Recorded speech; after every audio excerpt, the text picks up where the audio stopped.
کوئلے کی کانیں، oil tanker cleaning, حتیٰ کہ لوگوں کے گھروں میں ملازمت تک کے لیے چھوٹے بچوں کو استعمال کیا جاتا ہے۔ پاکستان اپنی جی ڈی پی کا صرف 2% حصہ ایجوکیشن پر لگاتا ہے، جبکہ پاکستان میں دفاع پر 27 سے 26% جی ڈی پی کا خرچ کیا جاتا ہے۔ پاکستان میں لٹریسی ریٹ صرف 58% ہے، جبکہ پاکستان کے ہمسایہ ممالک انڈیا میں 81% ہے، بنگلہ دیش میں 61% اور نیپال میں 64% ہے۔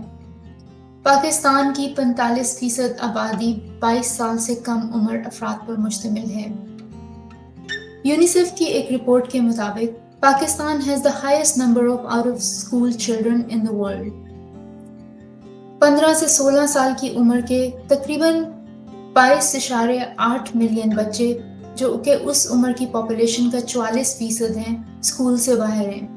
سندھ میں 5 سے 14 سال کی عمر کے بچوں میں صرف 60% بچے اسکول جاتے ہیں، جبکہ 170,000 اسٹریٹ چلڈرن میں 90% بچے سیکس ٹریڈ میں ملوث پائے جاتے ہیں۔ کچھ سال پہلے قصور میں بااثر افراد کا ایک چائلڈ پورنوگرافی رنگ پکڑا گیا تھا۔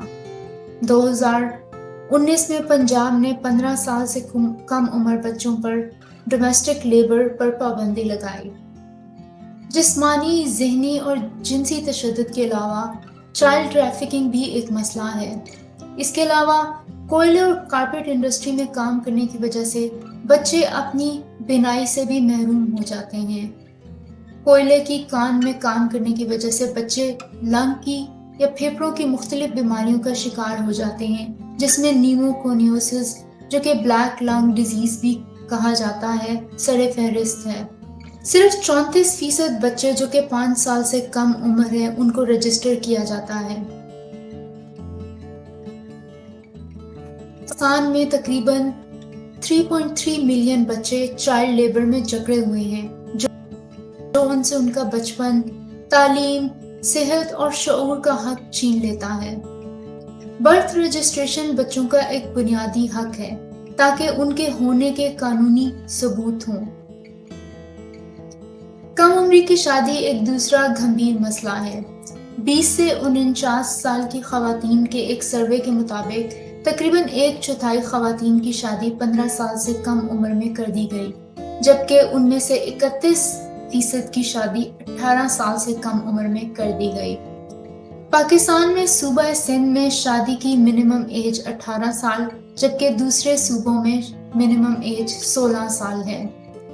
یہ گھمبیر صورتحال اس وقت مزید پیچیدہ ہو جاتی ہے جب معاشرے کی روایات، جو کہ جینڈر ان ایکوالٹی پر یعنی کہ صنفی امتیاز پر مشتمل ہے، اس کے علاوہ پیٹریارکی اور مسوجنی ایک دوسرا مسئلہ ہے۔ پاکستان کی سوسائٹی پیٹریارکل سوسائٹی ہے اور اس میں مذہب کے رول کو نظر انداز نہیں کیا جا سکتا۔ مذہبی لحاظ سے خواتین مردوں کی ملکیت ہیں اور کوئی بھی خاتون اپنے میل گارڈین یا ولی کی اجازت کے بغیر نہ تو شادی کر سکتی ہے، نہ ہی ملازمت کر سکتی ہے، نہ ہی اپنے بچوں کے بارے میں ڈیسائیڈ کر سکتی ہے۔ خواتین یہ بھی ڈیسائیڈ نہیں کر سکتی کہ وہ فیملی پلاننگ کر سکتی ہیں یا نہیں اپنے میل گارڈین یا مرد کی اجازت کے بغیر۔ ان ممالک میں Somalia, democratic republic of Congo یا DRC، Myanmar, Sudan, Afghanistan, Zimbabwe اور یمن شامل ہیں۔ غربت کے مارے ممالک میں یہ رسک زیادہ ہوتا ہے، لیکن معاشی طور پر مضبوط ممالک یعنی کہ چائنا، انڈیا اور رشیا یا برازیل میں بھی یہ رجحان دیکھنے کو ملتا ہے۔ اس کی وجہ ان ممالک میں چائلڈ لیبر کے قوانین کے حوالے سے سختی کا نہ ہونا اور چیپ لیبر شامل ہے۔ بڑی بڑی کمپنیاں چھوٹے چھوٹے بچوں کو کم اجرت پر ہائر کرتی ہیں اور مہنگے داموں ان اشیاء کو باہر بیچتی ہیں۔ سندھ میں 5 سے 14 سال کی عمر کے تقریباً 11 ملین یا 21.5% بچے برک انڈسٹری، گھریلو ملازمت، زراعت، قالین یا پھر کوئلے کی انڈسٹری سے منسلک ہیں۔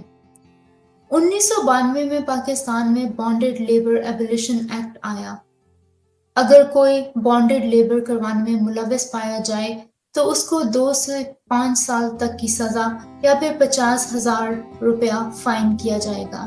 لیکن لا اینڈ آرڈر، رشوت، اقربا پروری، کرپشن کی وجہ سے کوئی بھی ان قوانین کو امپلیمنٹ کروانے میں کامیاب نہیں ہو سکا۔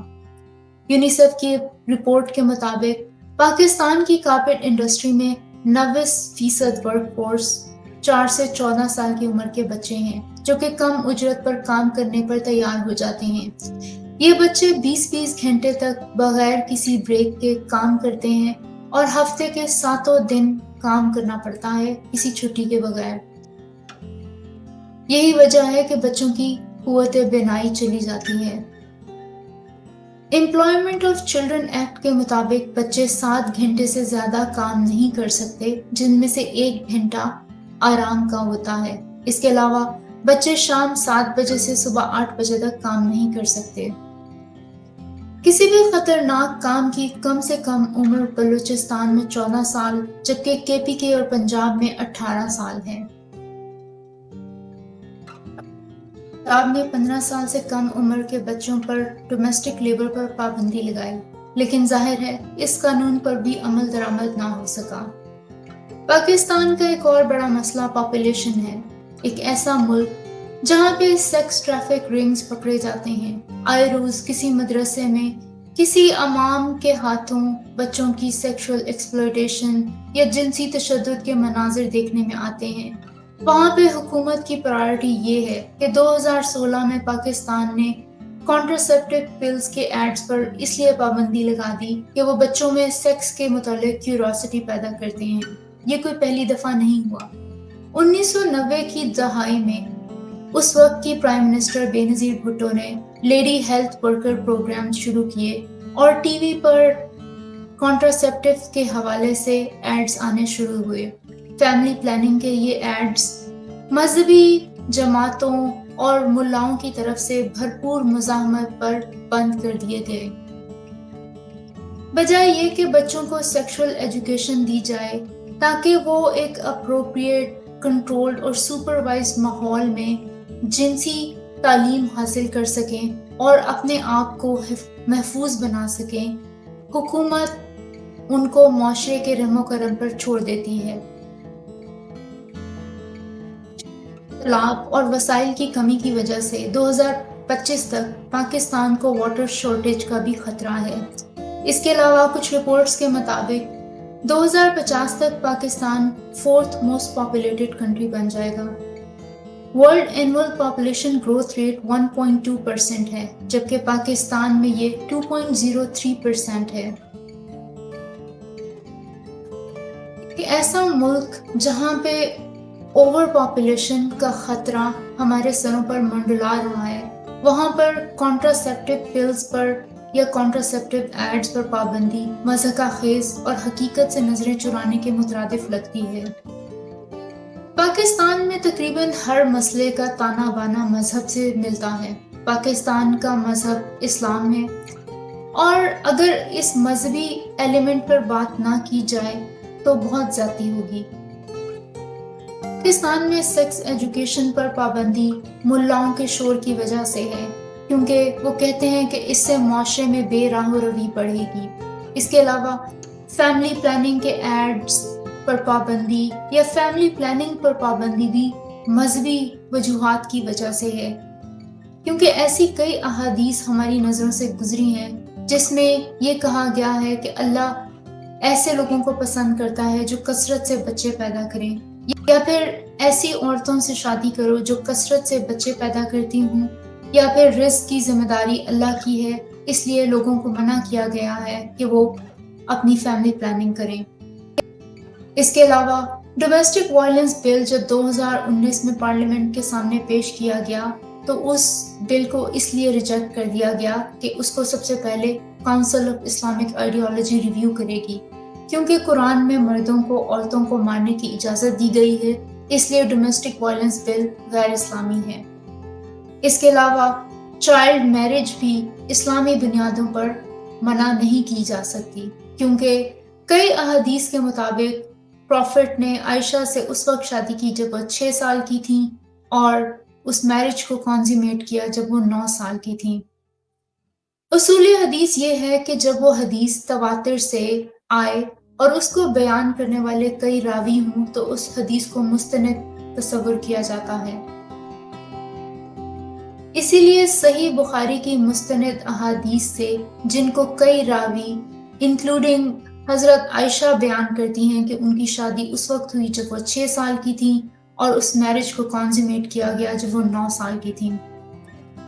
ان روایات پر کئی مذہبی حلقوں کی طرف سے اب تک ڈیبیٹ جاری ہے، کیونکہ اسلام میں کسی بھی موضوع پر کبھی بھی اتفاق رائے نہیں ہوا اور ملا اس معاملے میں ڈیوائیڈڈ ہیں کہ اصل شادی کی عمر کیا تھی۔ لیکن یہ کہنا بیجا نہیں ہوگا کہ انہی وجوہات کی وجہ سے پاکستان میں شادی کی کم عمر بری تصور نہیں کی جاتی۔ تعجب نہیں کہ اب اتنے مسائل میں گھرے پاکستان میں لوگوں کو ایک مسیحا کی تلاش ہے جو جادو کی چھڑی گھمائے گا اور مسائل حل ہو جائیں گے۔ یہی وجہ ہے کہ پاکستانی میڈیا اور یوٹیوبرز ریٹنگ کے چکر میں دن رات ان مسائل پر بات کرنے کی بجائے کسی ایک فرد واحد کی منٹ کی رپورٹنگ کرتے ہیں، اور یہی پرسنالٹی ورشپ پاکستان کو اس دوراہے پر لے آئی ہے۔ اس کے علاوہ پاکستان میں مذہبیت پچھلے کئی سالوں میں بڑھی ہے۔ اس کی وجہ اسکیپزم ہے، یعنی کہ ایک آسان راستہ ڈھونڈنا۔ یا تو لوگوں کو ایک ہیرو فگر یا فرد واحد کی تلاش ہے جو جادو کی چھڑی گھمائیں گے اور لوگوں کے مسائل حل ہو جائیں گے، یا پھر لوگوں کو کسی ایسے خدا کی تلاش ہے جن کے حضور دن رات لوگ دعائیں کریں گے اور ان کے مسائل حل ہو جائیں گے۔ اسی وجہ سے پاپولزم اور ریلیجیوسٹی معاشرے میں بڑھی ہے، کیونکہ مذہبیت اور پاپولزم دونوں ہی راہ فرار ہیں اور ان مسائل کا حل آسان نہیں۔ کوئی بھی شخص اعصابی طور پر اتنا مضبوط نہیں ہوتا کہ وہ چیلنجز کو ہیڈ آن فیس کرے اور ان مسائل سے نکلے۔ لوگوں کے پاس کوئی روڈ میپ بھی نہیں جو ان کو ان مسائل سے نکلنے کا حل دکھاتا ہو، اس لیے کوئی بھی پاپولسٹ لیڈر بآسانی لوگوں کو مینیپولیٹ کر سکتا ہے یہ بتا کر کہ ان کے مسائل کا حل اس شخص کے پاس ہے۔ There is no easy path to success۔ مسائل کا کوئی بھی آسان حل نہیں ہے، بلکہ اس کے لیے مشکل راستہ ہی اختیار کرنا ہوگا۔ ہمیں اگلے 20 سے 30 سالوں کا پلان یا روڈ میپ بنانا ہوگا۔ ایجوکیشن ایمرجنسی نافذ کرنی ہوگی، نہ صرف بچوں کو بلکہ بالغ افراد کو بھی تعلیم دینی ہوگی ایمرجنسی بنیادوں پر۔ پولیٹیکل ٹاک شوز کی بجائے عوام کو شعور دیا جائے اور ان میں سیوک سینس بیدار کی جائے۔ مذہب کو کلاس روم سے نکالا جائے۔ بین الاقوامی دنیا کو چاہیے کہ پاکستان کو مشروط بنیادوں پر قرضے دے جب تک کہ لا اینڈ آرڈر کی سچویشن یا basic human rights, child protection اور ویمن پروٹیکشن رائٹس نہ دیے جائیں، تب تک پاکستان کو قرضے نہ دیے جائیں۔ اس کے علاوہ کوئی آسان حل یا کسی فرد واحد کے پاس آپ کے مسائل کا حل نہیں ہے۔ ہر شخص کو، معاشرے کے ہر فرد کو اپنی رسپانسبلٹی خود ادا کرنی ہوگی۔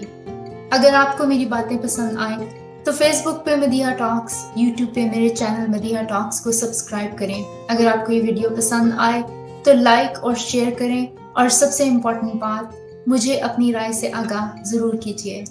شکریہ، اپنا بہت سارا خیال رکھیے۔